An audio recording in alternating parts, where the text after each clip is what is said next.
Hi, we're the Jensens. My name's Eric. This is my wife, Carrie. My daughter, Stephanie Madison, and our son, Greg, is in the Air Force up in Washington State. When I married my husband, Eric, we decided we wanted to raise our family in a church, so we wanted to find one before we had children. We couldn't find one we liked. We had a friend that took us to the Catholic Church. I enjoyed that. We went through the RCIA, and everything went well. It was a good community there for the most part, but as we were going along, oldest daughter Stephanie, she was like, well, she wasn't getting fed. Something was missing for her. There wasn't like messages I connected to. I didn't feel like I wanted to be more in the Word, and there wasn't really a community.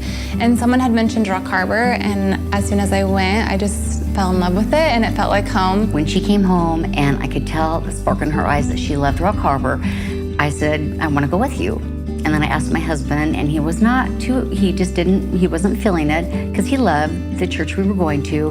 The initial entry to the church was a little different for me.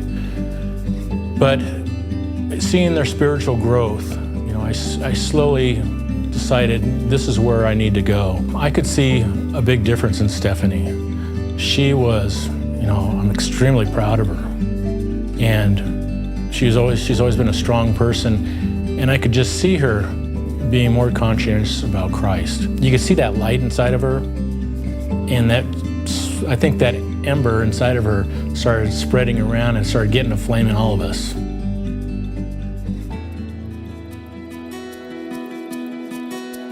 And then I feel like a really turning point for me is just when my little sister started going a lot more and was wanting to get baptized, just because as an older sister, that's something I've always wanted.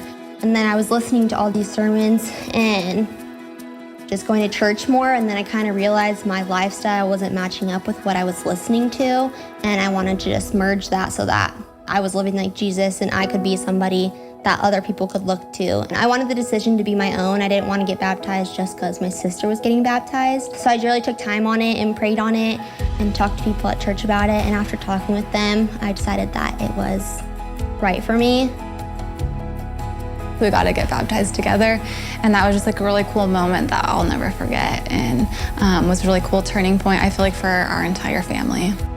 Stephanie was always going to be baptized, but when Madison decided to join her, I just bawled. And I bawled the whole time, and I just feel like that was just a beautiful miracle God gave us, and to have them both love and worship God as much as they do, and both of them getting baptized, that was just truly an amazing experience. Seeing them come up with a smile on their face, wow, it was amazing. I could tell when he started changing, and then when he started loving the church, and when he started I feel like I could feel Christ inside of him. And then one day Keith was doing his sermon, and he was talking about, being baptized and not feeling that you're not good enough, or that you're going to let God down, or if all the baggage that you have, if you're not good enough to get baptized.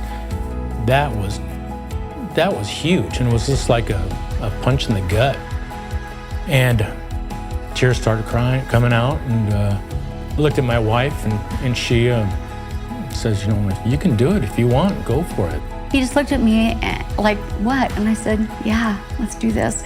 So I put my arm around him, and I said, honey, if you are feeling you need to do it, and he said, yeah, I'm gonna do it. It was really cool to see how God was working through him, even though he may not have noticed during the time. So it was just really exciting, and it was really cool to see my dad go through that change as well. John Elliott, he went ahead and baptized me, and before he did it, he called up my daughters, and they both helped with my baptism, and I couldn't think of anything more special than that.